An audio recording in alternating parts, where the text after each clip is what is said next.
Hello again. So, student B now. So, how do we think this one's done? Have they used good quotations? Yes, and you can see they're all quite short quotations, which they like. They call those judicious. So, having really short quotations is a good thing to have. Are they responding to the statement? So remember, the statement is the story better than it was expected, and or was his reaction extreme to this? So a couple of times. So here he at the beginning, the student says that it shows the feeling is foreign to Mr. Fisher and he didn't expect it. It's a strange sensation. Feeling of something which shows that the work of Tibbett isn't usually like this. So he's starting to sort of make a clear response there. And then also here, he took a deep breath, could show that Mr. Fisher is hopeful but reluctant to read, as he may have experiences before in preparing himself, or that he holds a lot of hope for the writing. He prays it lives up to his ideals. The fact that he took a deep breath. And they're saying that that's a perceptive evaluation. So that's a good evaluation a response to the statement. So it's showing that his reaction is extreme. What about their own evaluation of ideas? So there was a spark in him which deserved attention. This shows that Mr. Fisher had seen potential in his work before, as the use of spark showed something small but distinct. The use of deserved is a forceful word, as it shows that this is needed to show how Mr. Fisher is wanting to kindle it and grow the spark.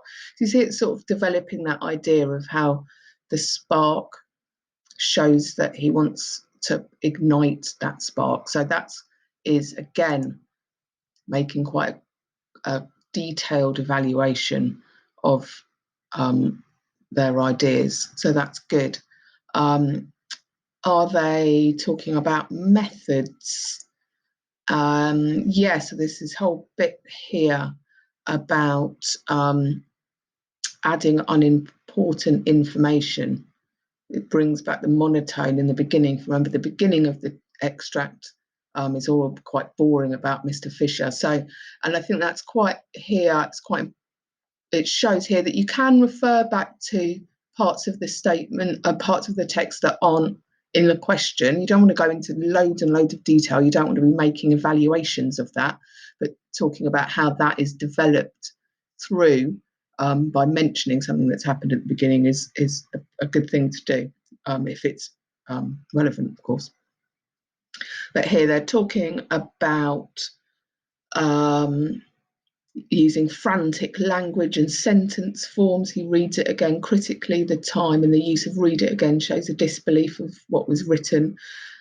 And he had to go over it critically, which is connotations of harsh. However, again, finds no fault with it. So again, it's just sort of developing those ideas. It's not just talking about one word. It's saying, well, this word does this, and then added to that, this word does that. So what that does is make it quite perceptive.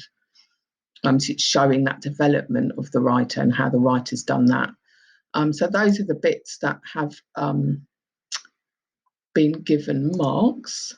You'll see here in conclusion, I do agree with the statement, however I don't as well. This bit hasn't got any marks because it's just repeating what it's been set up here, which is what a conclusion does. And I know quite a lot of students like to write conclusions at the end, but you don't get any marks for it. So really, you could save time by not writing conclusions. So try not to write conclusions, which sounds terrible because it's lovely to write conclusions, but you just haven't got the time in these exams. Okay, so what did it get? Let's have a look at the comments. Quite like the comments. Convincing critical response with perceptive and detailed evaluation, although not always helpfully expressed. Some of those bits are quite a bit confusing. You have to kind of read into how they're doing it. Perceptive understanding of writers' methods. So I think that this green part here is what has pushed it up into level 4. So that's got 17 out of 20. So that's sort of a low level 4. So a good a good mark. Great.